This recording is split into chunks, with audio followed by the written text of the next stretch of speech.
Hello students, आज हम लोग कुछ और प्रॉब्लम करते हैं थेवेनिन थ्योरम पे। ठीक है, तो देखिए थेवेनिन थ्योरम क्या होता है, उसका स्टेटमेंट क्या होता है, थेवेनिन इक्विवेलेंट क्या होता है, ये सारी चीज़ें आपको बताई जा चुकी हैं। आज इस पे हम न्यूमेरिकल एग्जाम्पल करते हैं। तो सपोज कीजिए आपके पास ये गिवन सर्किट है।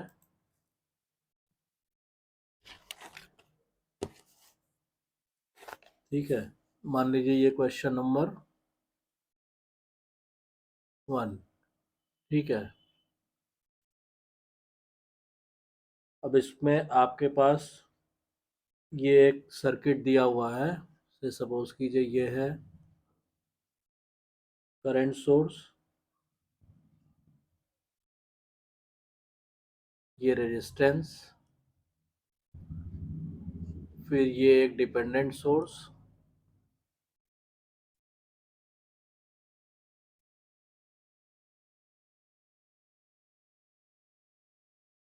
ये रेजिस्टेंस और ये टर्मिनल। ठीक है,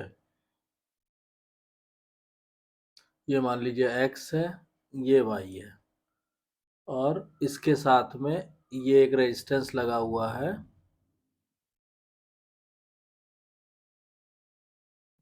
10 ओम का। ठीक, ये हो गया 2 ओम। ये जो करंट फ्लो कर रही है, दिस करंट इज I0। तो इसमें ये जो डिपेंडेंट करंट सोर्स है ये है 2I0। ठीक, ये है 5 एम्पियर और ये है आपका 5 ओम। क्लियर। अब हमें करना क्या है, हमें करना है find Thevenin equivalent network left to X Y terminal. मतलब कि left to X Y terminal मतलब कि ये जो एक्स वाई टर्मिनल के लेफ्ट में ये जो नेटवर्क है, इसका हमको थेवेनिन इक्विवेलेंट निकालना है। तो अब इसको निकालने के लिए हम क्या करेंगे, जैसे हम स्टेप बाय स्टेप काम करते हैं।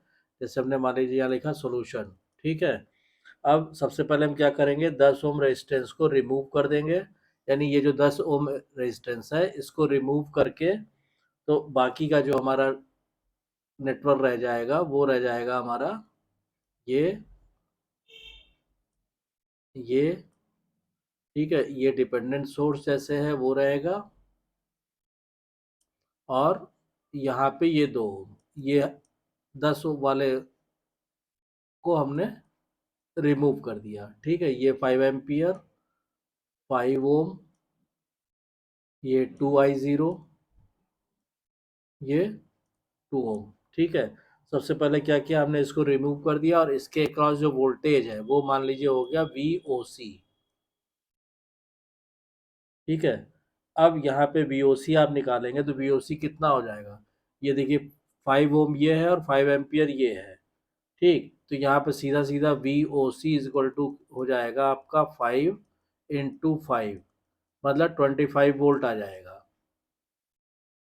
25 वोल्ट, क्योंकि इन यहाँ पे जो वोल्टेज आएगा 5 25 का, यही वोल्टेज इसके क्रॉस होगा, यही इसके क्रॉस होगा, यही इसके क्रॉस होगा। तो यहाँ पे ये 25 वोल्ट आ जाएगा। ठीक, जो वोल्टेज इसके क्रॉस होगा वही इसके क्रॉस इसलिए होगा क्योंकि यहाँ पे कोई ड्रॉप नहीं होगा, क्योंकि ये सर्किट यहाँ पे ओपन है तो कोई करंट इधर फ्लो नहीं करेगी, और जब फ्लो नहीं करेगी तो यहाँ पे कोई ड्रॉप नहीं होगा। तो जो वोल्टेज यहाँ है वही यहाँ होगा, वही यहाँ होगा। ठीक, अब इसके बाद क्या करेंगे कि पहला तो हमने रिमूव करके निकाल दिया। अब नेक्स्ट स्टेप पे हम क्या करेंगे, now short circuit the terminal X Y. अब हम एक्स वाई टर्मिनल को शॉर्ट सर्किट कर देंगे। तो जब आप शॉर्ट सर्किट करेंगे तो मान लीजिए हमने इसको, अब ये हम हटा देते हैं, दोबारा से ड्रॉ करेंगे तो टाइम लगेगा। अब इसको हटा के हमने क्या किया कि यहाँ पे इसको शॉर्ट सर्किट कर दिया, ए इस तरह जोड़ दिया। ठीक, और इस तरह जोड़ने पे इसमें जो करंट फ्लो कर रही है वो मान लीजिए हो गई ISC। ठीक, तो ISC अब हम क्या करेंगे कि ISC निकालने के लिए मान लीजिए हमने कहा कि से सपोज कीजिए ये हमने नोड ए मान लिया। ठीक, अब क्या होगा कि eight node A the application of KCL। तो अब नोड ए पे आप क्या कीजिए, KCL अप्लाई कीजिए। तो यहाँ पे लिखिए at node A apply KCL. ठीक है, तो आपको मालूम है incoming current is equal to outgoing current, तो ये हो गया 5 इक्वल टू हो गया आपका V upon 5 plus 2 ISC plus ISC। ठीक है, अच्छा, ये दोनों जगह ISC क्यों आएगा, क्योंकि जब हम इसको शॉर्ट सर्किट कर देंगे तो ये जो I0 है ये यही करंट ISC हो जाएगा, तो इस 2I0 की जगह हम लिख सकते हैं 2ISC। ठीक है, तो अब यहाँ पे KCL अप्लाई करेंगे तो आपका आ जाएगा V upon 5 plus 2 ISC plus ISC। इसको जब आप सिंप्लीफाई करेंगे तो सिंप्लीफाई करके यहाँ पे वैल्यू आ जाएगी 3 ISC plus V upon 5 is equal to 5। अब यहाँ पे क्या होगा, ऑल्सो ISC क्या होगा, ISC बराबर होगा V अपॉन 2। तो अब इस वैल्यू को यहाँ रख देंगे तो 3 ISC plus 2 ISC upon 5 is equal to हो गया 5। तो यहाँ से ISC की वैल्यू आ जाएगी 1.47 एम्पियर। ठीक है, अब RTH आप निकालेंगे, थेवेनिन रेजिस्टेंस, तो RTH बराबर क्या हो जाएगा, VOC डिवाइडेड बाई ISC। तो VOC आया था हमारा 25 डिवाइडेड बाई 1.47, तो ये तकरीबन आ जाएगा, इसको सिंप्लीफाई करके आप करेंगे तो ये करीब करीब आ जाएगा 17 वोल्ट के आसपास। ठीक है, तो ये हो जाएगा करीब 17 ओम।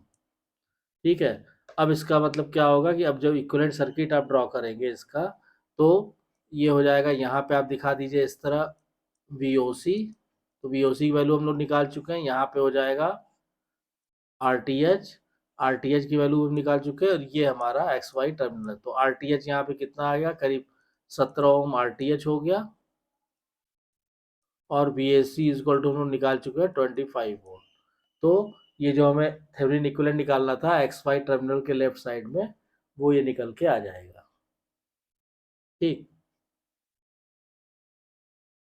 और अगर आपको करंट शो करनी है तो करंट भी आप शो करते हैं कि ISC इक्वल टू 1.47 एम्पियर। तो इस तरह से थेवेनिन इक्विवेलेंट का यूज करके आप जो है इजिली कॉम्प्लिकेटेड नेटवर्क को भी आप सिंप्लीफाई कर सकते हैं। ठीक है, अब इस पे क्या करते हैं, एक क्वेश्चन और करते हैं इस पे, और वो भी डिपेंडेंट सोर्स का ही लेते हैं। मान लीजिए क्वेश्चन नंबर 2 हमने लिया, सपोज कीजिए क्वेश्चन ये दिया हुआ है, क्वेश्चन नंबर 2 ये दिया हुआ है आपका प्लस माइनस, ये वोल्टेज सोर्स दिया है 10 वोल्ट का,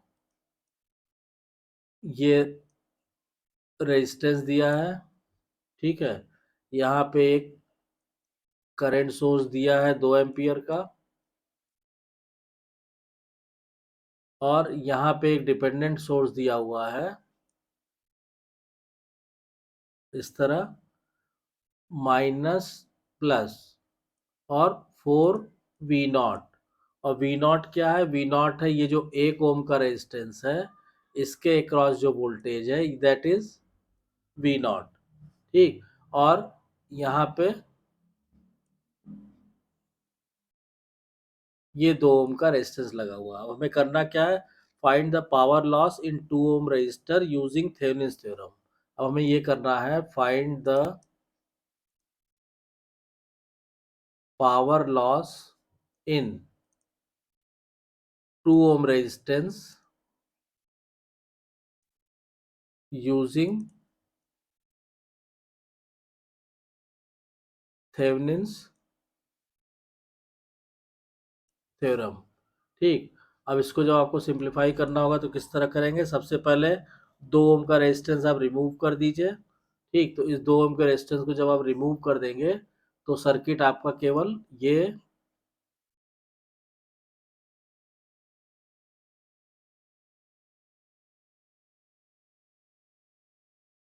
ये रह गया, ठीक है, माइनस प्लस 4V0, यहाँ पे माइनस प्लस V0, 1 ओम, ये हो गया आपका प्लस माइनस 10 वोल्ट, और ये आ गया आपका 2 एम्पियर। यहाँ से आपने 2 ओम का रेजिस्टेंस रिमूव कर दिया। अब यहाँ पे जो वोल्टेज आएगा वो हम VOC कैलकुलेट करेंगे। तो अब यहाँ पे क्या होगा कि जब VOC आप लगाएंगे, मान लीजिए इसमें KVL लगाते हैं, तो यहाँ पे VOC बराबर कितना हो जाएगा, 10 प्लस V0 प्लस 4V0, 10 हो गया, प्लस V0 प्लस 4V0, ठीक है। और तो ये इक्वल टू कितना हो जाएगा, ये हो जाएगा आपका 10 प्लस 5V0 आ गया। यहाँ पे आप ऐसे केवीएल लगाएंगे तो ठीक है। लेकिन यहाँ पे देखिए V0 की वैल्यू कितनी हो जाएगी, V0 की वैल्यू हो जाएगी ये 2 ओम, 2 ये एम्पियर इंटू 1, ये बराबर हो जाएगा 2 वोल्ट, ठीक है। V0 की वैल्यू क्या होगी, ये 2 एम्पियर की करंट जा रही है, तो 2 × 1 2 वोल्ट हो जाएगा। इसमें एक चीज ध्यान रखने वाली है कि it may be notice here that 2 ampere current flows in the left loop in the anti-clockwise direction, but the polarity of the drop V0 is such that V0 is equal to 2 × 1 volt. तो अब इसकी वजह से आपका जो VOC आ जाएगा, VOC is equal to हो जाएगा 10 प्लस 5 × 2, ये कितना आ गया, 20 वोल्ट, ठीक। अब उसके बाद RTH निकालने के लिए क्या करेंगे, टर्मिनल को शॉर्ट सर्किट कर देंगे। तो यहाँ पे हम क्या करेंगे कि टू फाइंड RTH को निकालने के लिए हम जो टर्मिनल हमने ओपन सर्किट किया था उसको हम शॉर्ट सर्किट कर देते हैं। तो बाकी जो कंपोनेंट्स है वो वैसे ही लगाइए। ये इस तरह हो गया, यहाँ पे ये आ गया, और ये इन दोनों टर्मिनल्स को जिसको अभी हमने ओपन किया था ओपन सर्किट वोल्टेज निकालने के लिए, ये हमने शॉर्ट सर्किट कर दिया। अब इसके अंदर जो करंट हो गई वो हो गई ISC, ठीक है। यहाँ पे माइनस प्लस जैसे 4V0 था वो है, यहाँ पे क्या है, 2 एम्पियर की करंट सोर्स है, यहाँ पे 1 ओम है, और माइनस प्लस ये V0 है, और यहाँ पे 10 वोल्ट जैसे था वैसे है, ठीक है। तो अब इसमें क्या होगा कि मान लीजिए ये नोड, सपोज कीजिए ये नोड हमने मान लिया X, ठीक। तो हम क्या करेंगे कि इसमें सबसे पहले आप KVL अप्लाई कीजिए। तो KVL अप्लाई करेंगे तो क्या आएगा, 10 plus V0 plus 4V0 is equal to 0, या 10 प्लस 5V0 इक्वल टू 0। एक इक्वेशन तो ये आ जाएगी, मान लीजिए ये पहली इक्वेशन हो गई। अब at node X apply KCL apply कीजिए नोड X पे। तो क्या हो जाएगा, V0/1 plus ISC is equal to हो जाएगा 2, या V0 इज इक्वल टू हो जाएगा 2 माइनस ISC। ये हो गई हमारी इक्वेशन 2, ठीक है। अब इसको क्या करेंगे हम कि यहाँ से V0 की वैल्यू उठा के आप यहाँ रख दीजिए इक्वेशन 1 में। तो क्या हो जाएगा, from equation 1 10 plus 5 2 minus ISC is equal to आ गया 0। तो ये 5 दूनी 10, 10 20 और 5, हाँ।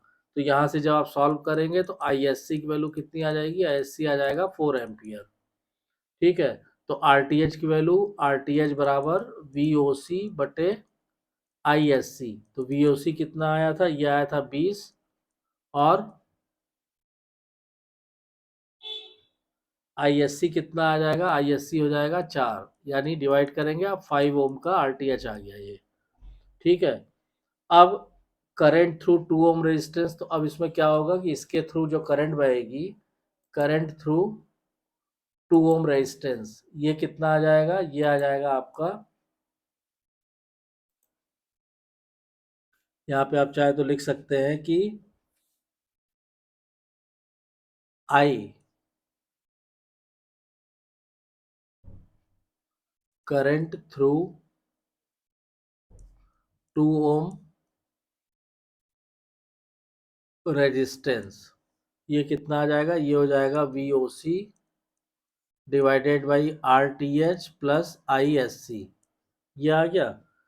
अभी वैल्यू रख देंगे, VOC हो गया 20, RTH हो गया आपका 5 और ISC हो गया 2, ये हो गया 20/7, तो 7 दूनी 14, ये हो गया 2.86 एम्पियर। तो इसलिए पावर लॉस कितना हो जाएगा, पावर लॉस आ जाएगा, power loss is equal to हो गया I²R, यानी 2.86 का स्क्वायर इंटू 2, ये आ जाएगा आपका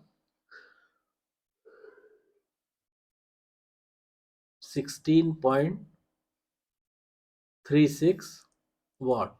तो इस तरह से थेवेनिन थ्योरम की मदद से आप इसमें पावर डिसिपेशन इजीली कैलकुलेट कर सकते हैं।